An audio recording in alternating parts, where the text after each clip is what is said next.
Hi everyone, and welcome to the Customer Service Manager Certification video series. Today we'll be going over one of the basic components of the customer service experience, the company culture and leadership. Culture and leadership in an organization have a great deal of impact on how the customer experience is created and how the customer is treated throughout that experience. What the customer really goes through by what happens internally in a company and how the employees act toward them. The culture is comprised of the actions that are encouraged, words that are said, and the overall mission and goal of the company. It is the leader's responsibility to set this culture and to be the example of the correct behaviors. When things like actions and words do not align with one another, like executives who enforce and encourage that the customer experience is important, but don't really take stock in the customer experience, the company culture can be misaligned. Actions won't match up with what the words are suggesting to be done. As such, it is important to work hard and to strive to create a synonymous culture where actions and words align up nicely. Knowing what your desired culture is can help you to know if your actions are encouraging that culture or working against it. It's also important to know what your actions are leading to. Otherwise, you're leaving your culture to chance and not really giving your employees the opportunity to provide the best customer experience to their customers. So creating the desired culture is somewhat of a tricky process, though doing so is essentially just a series of steps. How do you create a desired culture, one that will promote and encourage excellent customer service? You must ensure that it has the following characteristics. The first is defined, which means that your culture is thoroughly thought out and deliberately acted upon. This definition should really be articulated upon and written down so that it can be easily shared and communicated with others in the company so that everyone can understand what you want your culture to be and feel like. The second is designed. So once the culture is defined, put that culture into a design. This can be a physical or a more theoretical design, but first ensure that what you are trying to convey in theory is well understood and easily seen, which is done through the definition process.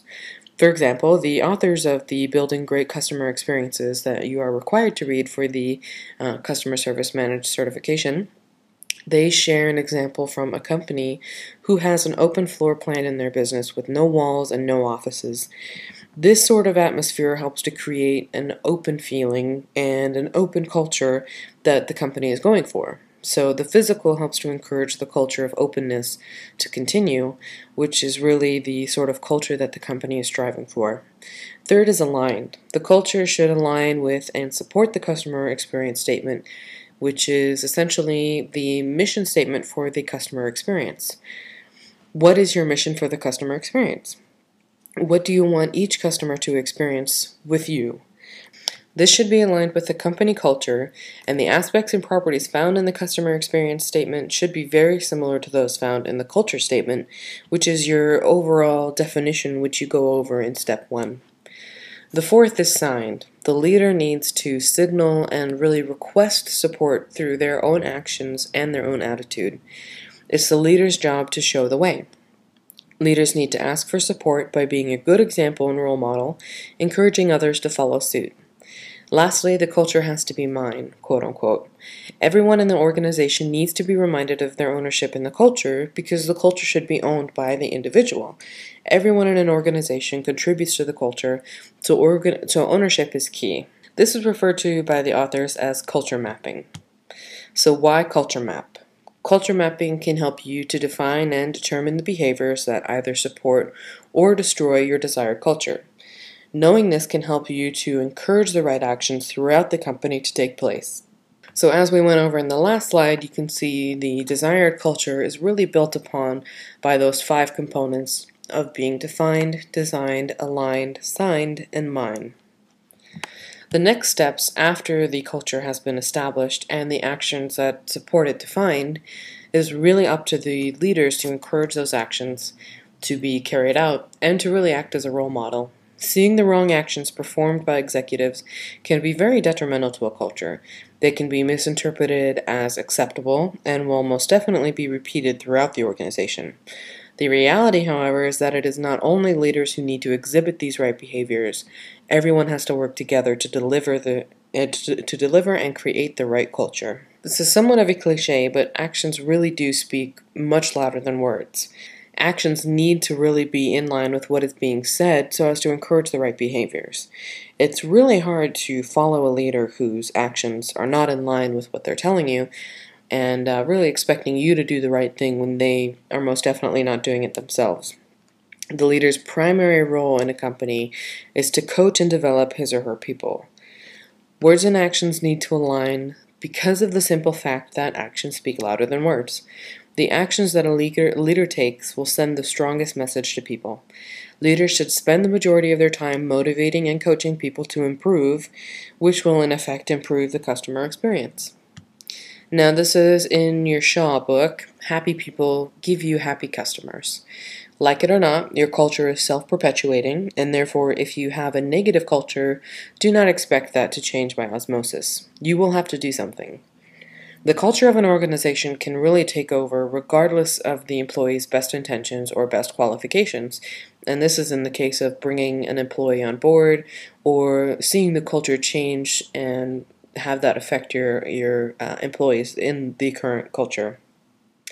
For example, if the culture encourages them to not work or to not use their skills, they won't. Because people have a need to fit in and to be accepted, as can be seen in Maslow's hierarchy of needs, the culture will often override any sort of positive learning they might bring with them to the workplace. This means that even if you, as the leader, share with them the right things to do, but no one in the company actually does them, they too will soon realize that they don't need to follow every procedure and their mediocre work will suffice. Conversely, if you encourage the right culture so that your words are seen throughout the company's actions, they will work hard to fit in like the rest of the company. Because of this improvement internally in themselves, they may become more satisfied at work and thus create a more satisfactory customer experience. Some ways to encourage the correct behavior include the following, though there are many, many ways. And this picture is of an employee who is encouraged. The first is that leaders must be the right example.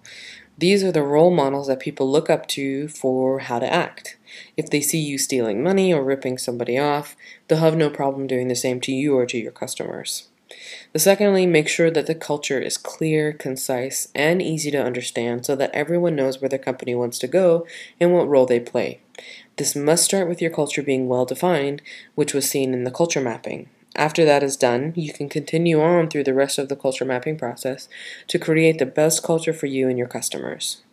Third is remember that the customer experience directly relates to the experiences your culture gives the people working in it. Do you listen to your customers? Do you listen to your employees? The answers here should both be yes. Overall, the best way to encourage right behavior is to simply encourage the employees and to motivate them to do the right thing through the above examples. It's important that they see the right examples and that they have the correct role models in place. So that's a quick overview of our company culture and leadership. Just remember that company culture and leadership really do affect the way the customer experience is experienced. Your customers deal with your employees as their go-to source and as their contact with your company. They may be the first and the last contact that they have with your company, so having a great customer experience is really vital to your company's success. If you guys have any questions or suggestions, feel free to post them to the forum or shoot me an email.